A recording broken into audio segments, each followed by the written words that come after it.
지난 말경부터는 다른 데 노니까 예수 안 믿던 사람들이 듣기 시작하더라고요. 그래서 이걸 녹음을 크게 해야 되겠구나 이제 그렇게 생각을 하고 있어요.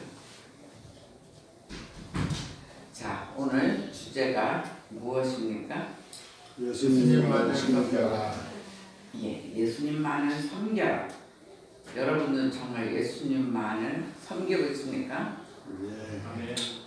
아니면 보통 때는 아무렇게나 살다가 주일날 와가지고 예수님을 섬겨야 되겠다 이렇게 사는지요.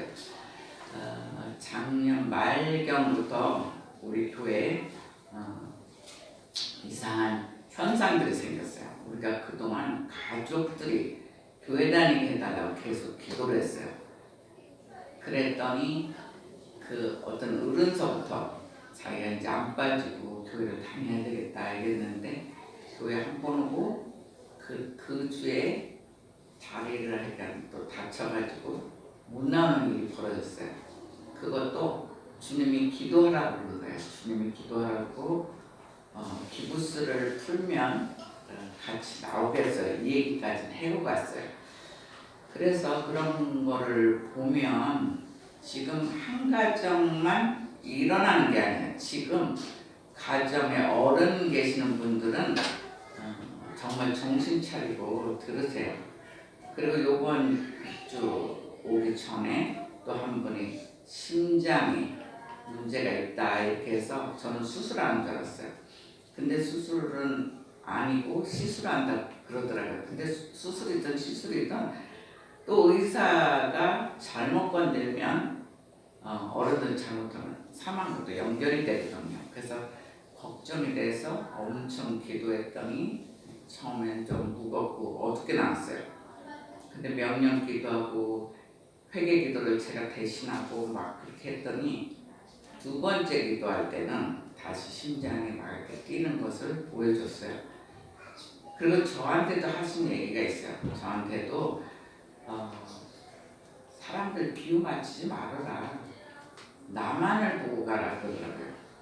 그 사람 비유 맞춘 게 뭐냐면 되도록이면 그 동네에서 가까운데 다니면 그게 편하지 않겠나 이렇게 생각을 해서 그냥 뒀던 거예요. 제가 기도를 안 한 게 아니에요. 제 방에는 태신자 카드가 있어요. 우리 좋게 한 40몇 명인 것 같아요. 그들만 여기 와도 우리 여기는 꽉 차요. 근데 하나님께서 저한테 맡긴 영혼들은 하나님께서 우리 교회에서부터 시작을 해야 되는 거예요. 근데 저는 되도록 그냥 가깝게 서가면 좋겠다 이렇게 했는데 한해 또 지켜봤어요. 어른들을 지켜보니까 더 좋은 소식이 일어나는 게 아니에요. 안 오니까 다니시다가 안 오니까 다른 데 몇 번 가더니 아예 교회 생활들을 안 해요. 그리고 나중에 보면 점점 몸들이 아프다 그러고 안 좋아요. 그래서 뭔가 좋은 소식이 복음이라는 기쁜 소식인데 안 좋은 소식만 들려요. 그래서 올해서부터는 저는 안 봐주게 됐어요. 그냥 하나님 뜻대로 하소서 그렇게 기도할 거예요. 그래서 여러분들도 특히 어른 계신 분들은 지금 이야기가 마지막 경고장인 줄 알아요. 그러니까 여러분들은 정신 차리세요. 우리 부모를 그냥 집에다 가만히 모시는 게 영육에 강건한 건지 점점 죽으라고 냅두는 거하고 똑같아요, 여러분들이. 근데 정신 차리고 저와 같이 기도해서 한 분 한 분 모시길 원해요. 근데 정신 차리세요. 저도 이번에 말을 들었고 한 사람 한 사람 할 때 경고라고 하면서 얘기하신 이야기들이 있어요. 그래서 우리가 그동안 10년 이상 기도했던 분들 한 명 한 명 올해 굉장히 타치가 있을 거예요. 그러니까 빨리 자수해서 광명 찾는 게 나아요. 괜히 이제 어른이 한 번 이제 다치면 정말 회복하기 힘들어요. 요새는 젊은이들도 막 망가지고 지금 그런 시대니까. 그러니까 부모님 위해 간절히 기도했으면 예수 믿게 하는 게 생명을 살리는 일이에요. 이게 시한 일이 아니에요. 그 생명을 살리느냐, 그 생명을 죽이느냐, 그런 이야기라는 것을 우리가 알아야 돼요. 그래서 오늘 주제가 그런 거예요. 다시 한번 오늘 주제를 말해보세요. 예수님만을 섬겨라. 예수님만을 섬겨야 여러분과 여러분 가정이 살아요. 사는 역사가 일어나요. 이 시대가 어느 때냐면 AD 66년에서 70년경에 유대 전쟁이 있었어요. 그래서 이스라엘 백성들은 로마 시대이기 때문에 로마에 독립하기 위해서 전쟁을 치르는데 자그마치 5년 동안 걸렸어요. 그러니까 로마 입장에서는 이스라엘은 굉장히 작은 국가거든요. 솔직히 몇 달이면 전쟁이 끝나도 되는 그런 나라라고요. 근데 5년이라는 세월 동안 전쟁이 계속 갔어요. 그러다 보니까 나중에 전쟁에 로마가 승리해요. 승리하면서 제일 먼저 예루살렘 성과 성전을 파괴해요. 얘네들이 5년 끌어온 것 자체가 정말 얘네들이 믿는 어떤 신이 있는 거 아닌가, 이 정도로 그들도 가는 그런 생각이 들기 때문에 예루살렘 성과 특히 성전을 파괴해요. 그래서 이스라엘 제사장 중심의 걔네들은 성전 얘기했어요. 항상 성전에 들어가야만 하나님을 만난다, 이런 시대에 살았거든요. 그런데 그것이 이제 성전이 없으니까 끊기고 서쪽에 통곡의벽만 지금 남아있어요. 그것도 남녀가 이렇게 나눠져가지고 남자 쪽, 여자 쪽 해서 거기 가서 이제 울부짖고 기도하고 그렇게 하고 있죠.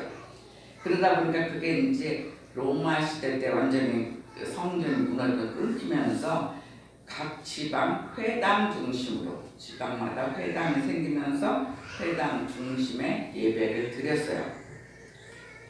근데 그들은 성경에 대해서 점점 더 연구하기 시작했어요.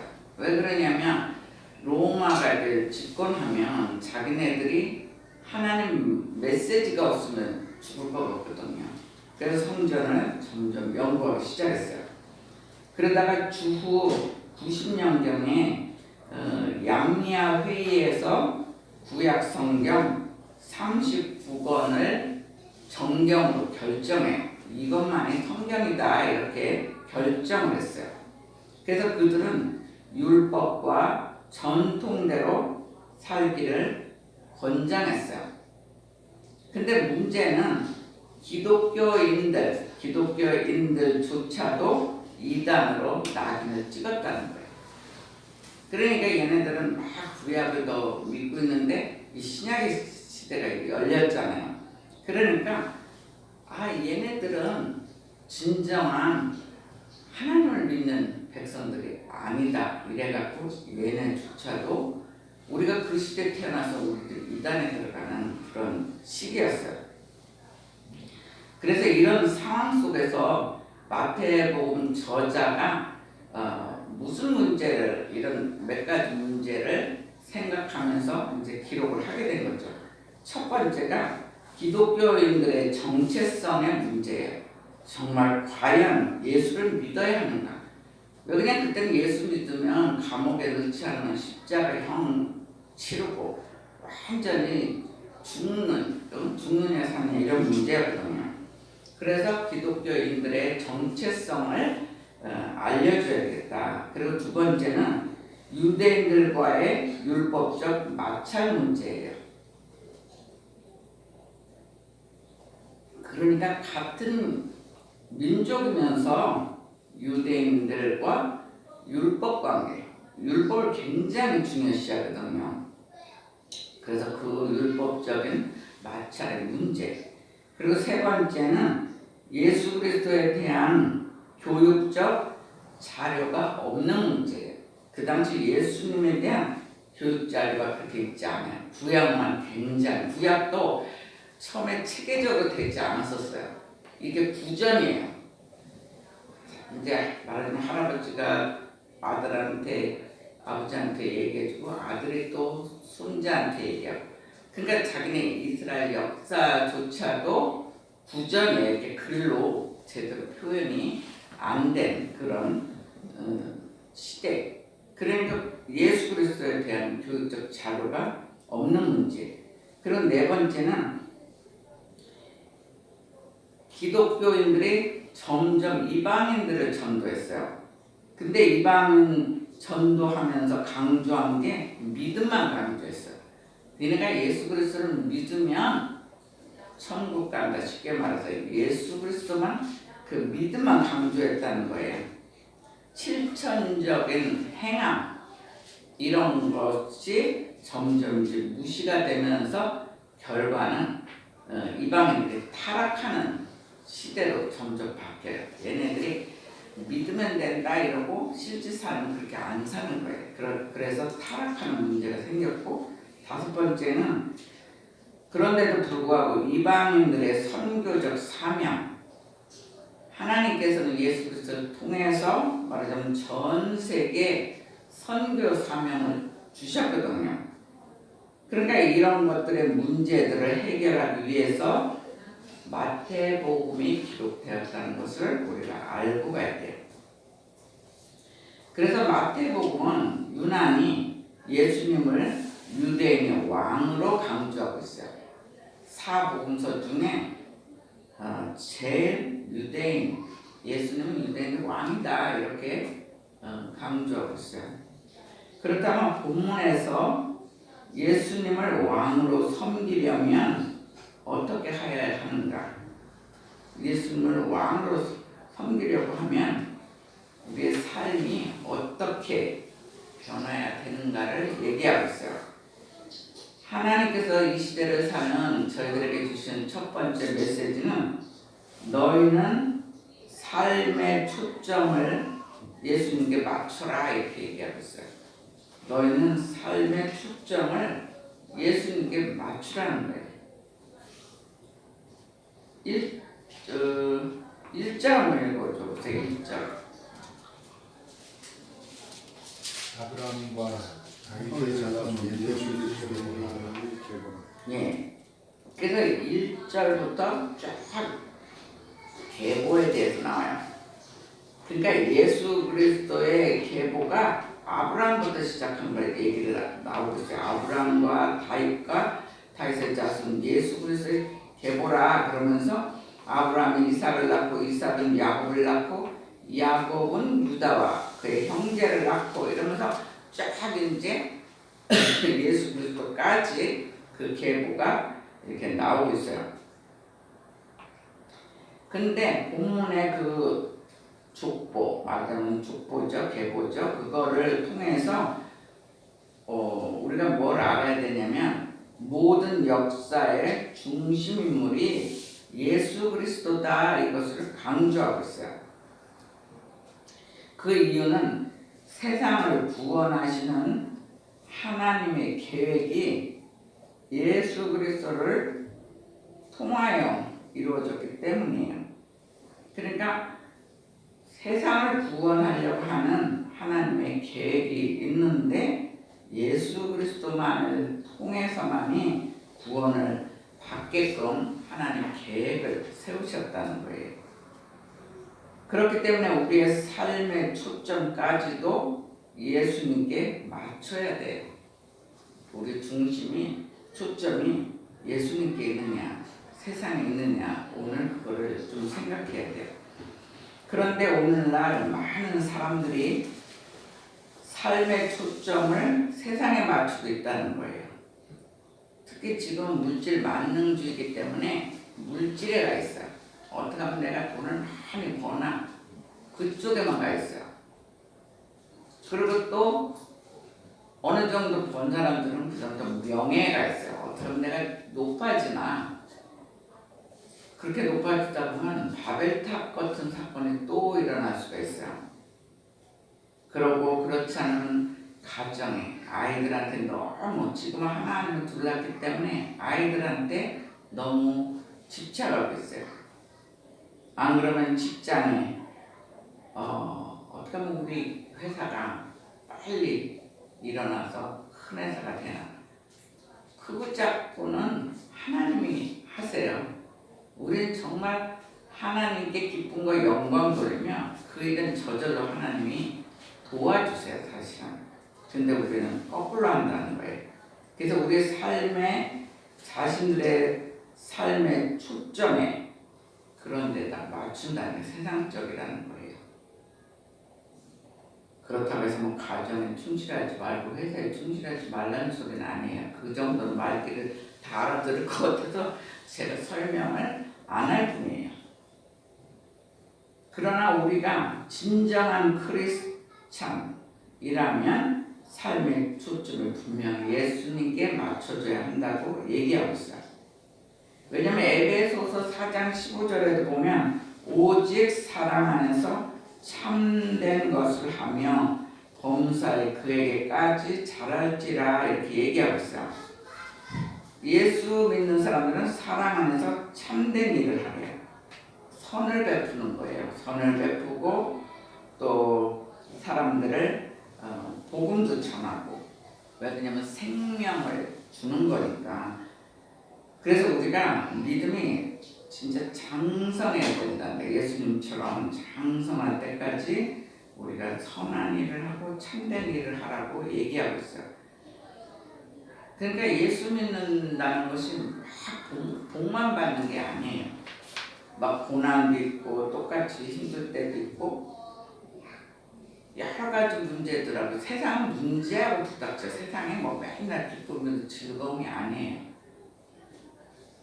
그런데 예수 그리스도의 생명의 역사, 참된 일을 하는 거에 우리가 집중하다 보면 결과적으로는 우리에게 최소한 먹거리는 보장해줘요. 최소한 막 굶게는 안 하신다.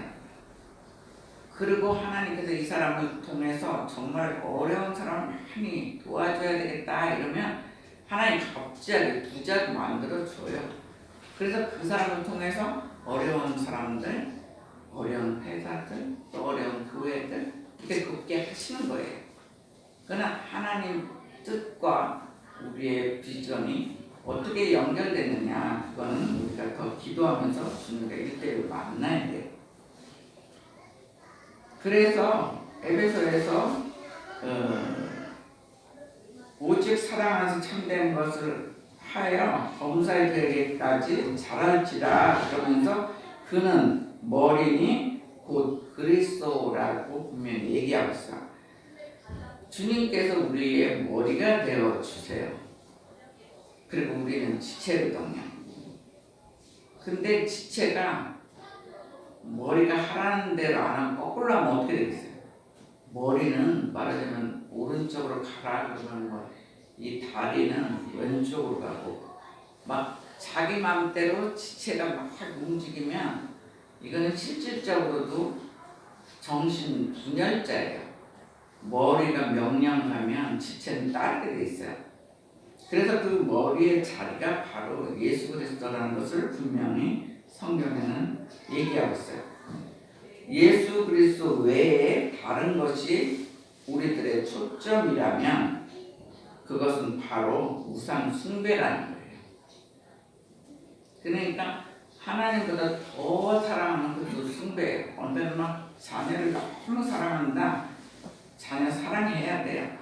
부모도 사랑해야 돼요. 그런데 예수 그리스도의 하나님보다 더 높이 생각하고 사랑하는 것은 그게 바로 우상 숭배예요. 여러분들이 하는 일도 그래요. 내가 어떤 진짜 피아노를 잘 친다, 또 무용을 한다, 그런 전공까지도 연구하고 하고 열심히 해야 돼요. 해야 되는데 하나님 사람보다 더 심해서 쉽게 말해서 쥐를 범하고 이 시간에 조금 더 하면 내가 더 작품이 되지 않겠나 그래. 절대로 작품이 안 돼. 주일 예배를 빠지면서 이거는 하나님 법칙이거든요. 주일 예배를 빠지면서 사업을 한다. 주일 예배를 밥 먹듯이 빠지면서 내 전공의 직업을 한다. 거꾸로 해야 돼. 거꾸로. 정말 주일 예배만큼 최소한의 법칙이에요. 그 법칙을 지키면서 하면 하나님께서 오히려 도와주세요. 우리들에게 지혜와 지식을 이미 넣어주셨지만 주님께서 도와주면 그 길이 정말 지금 너무 미약한 것 같지만 왕의 대꽃이 열려요. 근데 우리 삶이 세상에 너무 초점에 맞추지 말라는 거예요. 그것이 올바른 신앙 태도가 아니다. 오늘 분명히 얘기하고 있어요. 그래서 여러분들은 예수 그리스도의 초점을 맞춰서 여러분의 삶이나 여러분들의 가정이나 회사가 정말 멋진 주님의 뜻의 비전에 맞는 멋진 곳이 되기를 주의 이름으로 축원합니다. 그리고 주님께서 우리에게 주신 두 번째 메시지는 너희는 하나님의 뜻을 이루어 드려라 그래요. 우리에게 한 사람 한 사람 하나님 뜻을 이루어 드리라고 분명히 얘기하고 있어요. 23절 한번 읽어보세요. 23절. 그가 천하가 잉태하여 아들을 낳을 것이요 그의 이름은 임마누엘이라 하리라. 하셨으니 이를 번역한즉 하나님이 우리와 함께 계시다 하니라. 예. 그러니까 처녀가 잉태했는데 그 이름을 임마누엘을 하고 그게 말하면 우리와 함께 계시다. 임마누엘의 하나님, 우리와 함께 하신 하나님 이렇게 알고 있잖아요. 근데 여기서 중요한 게 있어요. 마리아는 순종했다는 거예요. 그거 굉장히 어려운 일이에요. 성령으로 잉태한 것을 본인이나 다른 사람 아무도 몰라요. 그 당시 결혼도 안 했는데 임신을 했다 그러면 이스라엘 백성들한테는 돌로 맞아 죽는 일이에요. 가운데다 놓고 가늠한 여자도 가운데다 돌로 맞아 죽거든요. 그러니까 돌에 맞아서 죽을 각오를 하고 순종하는 거예요. 요셉도 마찬가지로 순종했어요. 그 사람 의로운 사람이라고 했잖아요. 조용히 끊으려고 했는데 천사가 와서 두려워하지 말라고 얘기를 해주잖아요. 그러니까 하나님의 음성을 또 들으니까 순종을 할 수 있는 거예요. 하나님 음성을 안 들었는데 자기가 결혼할 사람이 임신해서 오면 누가 그래도 기쁘다고 막 할렐루야 그래서 결혼할 사람 누가 있어요? 지금 현재도 없어요. 근데 이 두 사람이 굉장히 순종의 사람. 하나님 말에 그러니까 이거는 죽음을 잘못하면 진짜 죽음을 각오하는 정도로 죽어서 조싸움이 이런 정도로 순종했다는 것을 우리가 알아야 돼요. 그런데 여기에 보면 예수님의 족보에 보면 나오는 인물들 중에서 어떤 이는 이렇게 마리아같이 놀라운 신앙을 가졌고 또 어떤 사람들은 죄악을 저지르기도 했다는 거예요. 여기에서 특히 4명의 여인이 나와요. 3절 한번 읽어보세요. 3절. 유다는 다말에게서 베레스와 세라를 낳고 베레스는 헤스론을 낳고 헤스론은 나홀을 낳고. 예, 유다는 다말에게서 베레스와 세라를 낳고 그래요. 유다의 아들들이 3명의 아들들이 있죠. 근데 첫째가 죽어서 다말은 사실 며느리예요. 유다와 다말의 관계는 부부가 아니에요. 근데 첫째 아들이 죽으면 그 시대는 둘째 아들 며느리가 되는 거예요. 그래서 둘째 아들한테 갔더니 또 둘째 아들이 죽어요. 셋째 아들이 살았는데 유다는 그렇게 주고 싶지가 않은 거예요.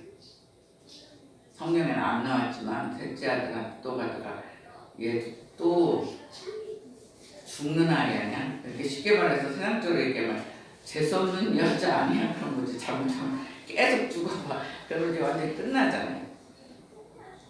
근데 다말은 그 족보를 끊기지 않기 위해서 이렇게 몸파는 여자 기생처럼 이렇게 해가지고 쉽게 말해서 시부를 속여서 자손을 이어가게 했어요.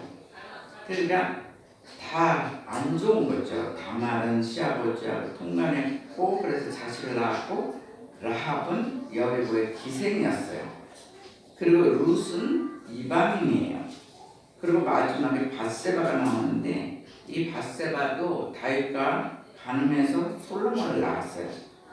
이렇게 귀천한 자들이 예수님의 족보에 들어가 있다는 거예요. 그러니까 마리아처럼 정말 죽을 수도 있는데도 그렇게 순종했는가 하면 이렇게 엉터리 같은 사람, 믿음이 엉망인 사람들이 있는 거죠. 근데 이것으로 우리가 하나님 성품을 알 수 있다는 거예요. 하나님께서는 때로는 우리들의 조건이나 신분이나 과거의 행실을 묻지 않는다는 거예요. 근데 거기에 이유가 하나는 있어요. 회개해야 돼요. 회개하는 자는 기뻐 받으신다는 거예요. 다윗이 얼마나 회개했습니까? 다윗이 밧세바랑 결혼해서 첫 번째 아들은 죽었어요. 하나님은 죄 지은 거 보응은 있어요. 그냥 이렇게 그냥 통관 아니에요. 근데 엄청난 회개를 했어요. 그 회개가 젖도록 회개했다는 것이 성경에 나와 있잖아요. 그렇게 자기가 잘 살다 보면 실수하기도 하고 정말 죄를 짓기도 하고 자기 때문에 남을 공경에 빠지기도 하고 여러 가지 본의 아니게 저지른 죄도 있어요. 근데 그때 회개하라는 거예요. 회개하면 하나님께서 다시 기회를 주신다는 거예요. 마태복음 9장 9절에 보면 세반에 앉아있는 마태를 보시고 나를 따르라 그랬어요. 예수님이. 근데 그 당시 세리들은 좋은 직업이 아니에요. 사람들이 아주 싫어하는 직업이었어요. 왜 그러냐면 자기 백성들 재산을 세금을 받아다가 로마에 바치는 사람들이거든요. 그런데도 예수님은 그를 불쌍히 여겨서 제자를 만들어서 나를 따르라 그래요. 그래서 정말 훌륭한 제자가 돼서 지금 마태복음이라는 이런 복음서가 나오잖아요. 물론 이제 마태 혼자 쓴 게 아니라 마태 이제 공동체가 있어요. 그래서 아무리 비천한 자일지라도 하나님께서는 주님의 뜻을 이루기 위해서는 어느 때는 높이 사용하신다는 거예요. 그러니까 막 최고 높고 기품이 있고 막 이런 사람만 들어 쓰시는 게 아니라는 거예요. 그렇기 때문에 우리들은 하나님만을 바라보며 주님의 뜻을 이루어 드리는 귀한 산돌교회 성도님들이 되자는 거예요. 올해는 적어도 하나님 영광을 위해서 사는 우리들 되자 이렇게 저는 계속 기도하고 있어요. 그래서 주님만을 바라보며 헌신할 때 하나님께서는 우리를 꼭 필요한 곳에 귀하게 쓰신다는 거예요. 그래서 우리는 주님께 올해는 계속적으로 주님께 기쁨과 영광을 돌리는 교회와 저와 여러분이 되시기를 주의 이름으로 축원합니다. 예, 여러분들이 먼저 기도해 주세요.